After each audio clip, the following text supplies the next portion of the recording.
वज़ीर-ए-आज़म शहबाज शरीफ का कहना है कि हिंदुस्तान पाकिस्तान का पानी बंद करने की धमकियां दे रहा है। हालिया जंग में शिकस्त के बाद भारत की धमकियों में कमी नहीं आई। आबी ज़खायर से मुताल्लिक अहम इजलास से खिताब करते हुए वज़ीर-ए-आज़म ने कहा कि पूरी दुनिया ने हिंदुस्तान की धमकियों को मुस्तरद कर दिया। पाक भारत कशीदगी में अमेरिका और दीगर ममालिक ने वाज़ेह किया कि सिंध ताश मुआहदे की खिलाफ वर्जी काबिल कबूल नहीं है।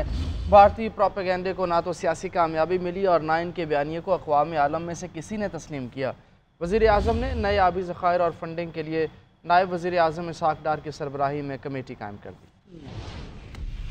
हिंदुस्तान ने हालिया जंग में बदतरीन शिकस्त खाने के बाद जो तवातर से 1960 के पानी के मुआहदे को वेपनाइज करने के लिए जो धमकी और जो थ्रेट्स वो दे रहा है, वो उसमें कोई कमी नहीं आई, बल्कि उसमें दिन ब दिन उसमें इजाफा होता जा रहा है। मगर बतौर एक कौम के आज हमारा फ़र्ज है कि हम अपनी आने वाली नस्लों के लिए और आज के लिए और कल के लिए हम हिंदुस्तान की इस धमकी के खिलाफ क्या हम इकदाम करते हैं और किस तरीके से हम अपना जो पानी का हमारा जो हक है एज अ लोअर राइपेरियन, उसको हम किस तरीके से हम प्रोटेक्ट करते हैं और सिक्योर करते हैं। ये वो चैलेंज है मैं समझता हूँ कि जिसके लिए हमें मिलकर अपनी अर्करेजी के साथ ऐसे फैसले करने होंगे कि जिससे कि आने वाली नस्लें आप पर, हम सब पर वो फख्र कर सकें। और उसका वाहिद तरीका ये है कि we have to build a water storage capacity. मैं उस स्टोरेज कैपेसिटी की बात कर रहा हूँ जहाँ पर कोई कंट्रोवर्सी नहीं है। हम अपना पेट काट कर अगर स्टोरेज कैपेसिटी बिल्ड नहीं करेंगे तो आने वाली नस्लें हमें माफ नहीं करेंगी। लिहाजा उसकी ये सारी भड़कें बेमानी है, लेकिन कौमें, जिंदा कौमें जो है वो अपना इंतजाम करती है। वज़ीर-ए-आज़म शहबाज शरीफ सऊदी वली अहद के साथ मुलाकात के लिए जद्दा पहुँच गए हैं। गवर्नर जद्दा शहजादा सऊद बिन अब्दुल्ला, सऊदी अरब के पाकिस्तान में सफ़ीर नवाफ बिन सईद अल मालकी, पाकिस्तान के सऊदी अरब में सफ़ीर और आला सिफारती एहलकारों ने वज़ीर-ए-आज़म का इस्तकबाल किया। वज़ीर-ए-आज़म और पाकिस्तानी वफ़द उम्रा की अदायगी के लिए जद्दा से मक्का मुकरमा रवाना हो गया। सुन्नत इब्राहिमी की अदायगी, मनपसंद जानवर मुनासिब कीमत में खरीदने के लिए शहरियों ने मवेशी मंडी का रुख कर लिया। व्यापारियों और ख़रीदारों में भाव-ताव का सिलसिला ताहाल जारी है। इसी पर बात करने के लिए हम अपने नुमाइंदों से बात करेंगे। लाहौर में शाहपुर कांजना की मवेशी मंडी से हमारे साथ हैं अहमद हसन और कराची में नॉर्दर्न बाईपास से मौजूद हैं राशिद सदीक और इस्लामाबाद में हमारे नुमाइंदे हैं यासिर अयाज़। अहमद हसन से बात करते हैं। अहमद, अब बताइए क्या सूरत हाल है इस वक्त लाहौर की मंडी में? जी बिल्कुल, लाहौर की अगर मैं मंडी की आपको बात बताऊं तो इससे पहले मैंने आपको बड़े जानवर दिखाए थे। अब मैं जिस जगह पर मौजूद हूं यहाँ पर छोटे जानवर हैं, बकरे और दुम्बे हैं। इस वक्त मंडी की सूरत हाल ये है कि अगर हम व्यापारी से बात करें तो वो ये कहता है कि जानवर ज़्यादा है लेकिन ख़रीदने वाला नहीं है। और जब व्यापारी यहाँ पर पहुँचता है और ख़रीदार के बारे जब बहस होती है तो खरीदार ये चाहता है कि कम से कम रेट में जो है उसको अपना मुनासिब जानवर मिले। तो मंडी की सूरत हाल ये है कि बड़ी तादाद में इस वक्त भी यहाँ पर लोग पहुँच रहे हैं। रात ये भी लोगों का पहुँचने का सिलसिला जारी है। लोग फैमिली के हमरा आ रहे हैं और उनकी कोशिश ये है कि उनको जितना बेहतर हो सके कुर्बानी का जानवर मिले। अभी जिस स्टॉल में मैं मौजूद हूँ यहाँ पर काफ़ी तगड़े जो हैं वो बकरे यहाँ पर लाए गए हैं। और जब हमारी यहाँ पर व्यापारी से बात हुई तो उनका यही कहना था कि उनकी कोशिश है कि अच्छे दामों में बेचें।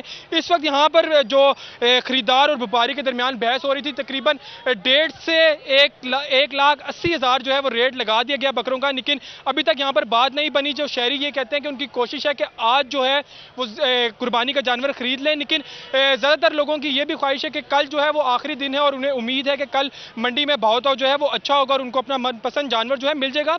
इसके अलावा मैं अगर आपको बताऊँ कुछ मसाइल के हवाले से, तो व्यापारियों का यहाँ पर कहना है कि यहाँ पर जो है वो टैक्स जो है काफ़ी भारी तादाद में लिया जा रहा है। इसके अलावा पीने का जो साफ पानी है वो अच्छा नहीं है। कराची में नॉर्दर्न बाईपास मंडी में हमारे साथ राशिद मौजूद हैं। राशिद, आप बताइएगा इंतजामात की क्या सूरत हाल है? इस वक्त रश कितना दिखाई दे रहा है और खरीदारों और व्यापारियों की जानिब से क्या मौक़िफ़ अपनाया जा रहा है? शुक्रिया। कराची की जो मवेशी मंडी है उसकी सूरत हाल बिल्कुल लाहौर की मंडी के बरक्स है। यहाँ पर व्यापारी तो बहुत बड़ी तादाद में मौजूद हैं लेकिन ख़रीदार जो है वो गायब है। और यही वजह है कि यहाँ पे महंगे से महंगा जानवर, सस्ते से सस्ता जानवर भी मौजूद है लेकिन ख़रीदार जो है वो गायब है। अगर हम बात करें यहाँ के इंतज़ामात की तो मवेशी मंडी के जो इंतज़ामात हैं वो तो कदरे बेहतर है माजी के मुकाबले में, लेकिन जिस तरह लाहौर के जो हमारे साथी रिपोर्टर उन्होंने बताया कि टैक्स पर टैक्स, तो यही सूरत हाल कराची की भी भी है कि जो मवेशी के व्यापारी जानवर लेकर आते हैं तो आते वक्त भी उनको टैक्स देना पड़ता है, और जब कोई खरीदार जानवर खरीदारी के बाद जाता है तो केएमसी का 500 रुपये फी जानवर का वो टैक्स भी जो है वो अदा करना पड़ता है। तो टैक्स पर टैक्स तो जो है वो लाहौर और कराची में यकसा है, लेकिन खरीदारी का मामला जहाँ तक है तो वो कराची का हमने देखा है कि आज सुबह से हम इस मंडी में मौजूद हैं, लेकिन खरीदार जो है वो नापेद हैं, और यही वजह व्यापारी शिकवा करते हैं कि इस बार मंडी बहुत मंदी रही है, वरना अमूमन ये देखा गया है कि आखिरी 2 दिनों में जो है मंडी में बेपनाह रश होता है, और सुन्नत इब्राहिमी पर अमल करने के लिए, कुर्बानी के लिए शहरियों की बहुत बड़ी तादाद जो है वो मंडियों का आखिरी दिनों में रुख करती है। लेकिन इस बार जो है वो सूरत हाल बिल्कुल बरक्स है कराची की। तो शहर इक़्तिदार लिए चलेंगे। यासिर बताइए वहाँ क्या सूरत हाल है, व्यापारी क्या शिकवा करते नजर आते हैं?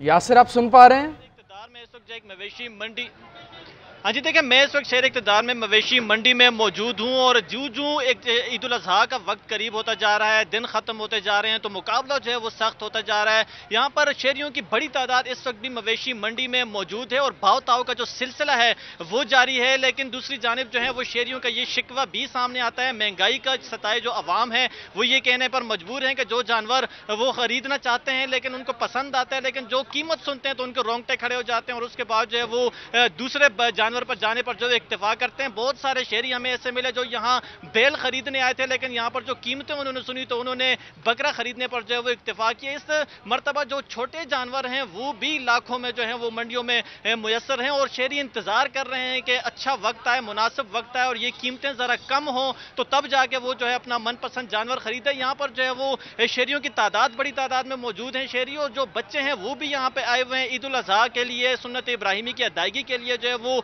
भाव ताव का सिलसिला यहाँ पर जारी है। दूसरी जानिब जो व्यापारी हैं जो फरोख्त करने के लिए जानवर यहाँ पर उन्होंने खड़े किए हुए हैं, उनका भी यही कहना है कि जो जानवर की नीड्स हैं, जो उसकी रिक्वायरमेंट्स हैं वो भी बहुत महंगी उनको मुयस्सर होती हैं। चारा भी जानवर का महंगा है, और यहाँ पर जो मंडी का टैक्स है वो भी उनको अदा करना पड़ता है। यहाँ पर जो टेंट लगाए हुए हैं उनका भी टैक्स अदा करना पड़ता है। तो उस वजह से ठीक है यासिर, आप इस्लामाबाद से बता रहे थे, राशिद कराची से और अहमद हसन जो हैं वो लाहौर से बता रहे थे। आप तीनों का बहुत बहुत शुक्रिया। वज़ीर-ए-आज़म शहबाज शरीफ का कहना है कि हिंदुस्तान पाकिस्तान का पानी बंद करने की धमकियां दे रहा है। हालिया जंग में शिकस्त के बाद भारत की धमकियों में कमी नहीं आई। आबी ज़खायर से मुताल्लिक अहम इजलास से खिताब करते हुए वज़ीर-ए-आज़म ने कहा कि पूरी दुनिया ने हिंदुस्तान की धमकियों को मुस्तरद कर दिया। पाक भारत कशीदगी में अमेरिका और दीगर ममालिक ने वाज़ेह किया कि सिंध ताश मुआहदे की खिलाफ वर्जी काबिल कबूल नहीं है। भारतीय प्रोपेगेंडे को ना तो सियासी कामयाबी मिली और ना इनके बयानिए को अक़वाम आलम में से किसी ने तस्लीम किया। वज़ीर आज़म ने नए आबी ज़खायर और फंडिंग के लिए नायब वज़ीर आज़म इसाक डार की सरबराही में कमेटी कायम कर दी।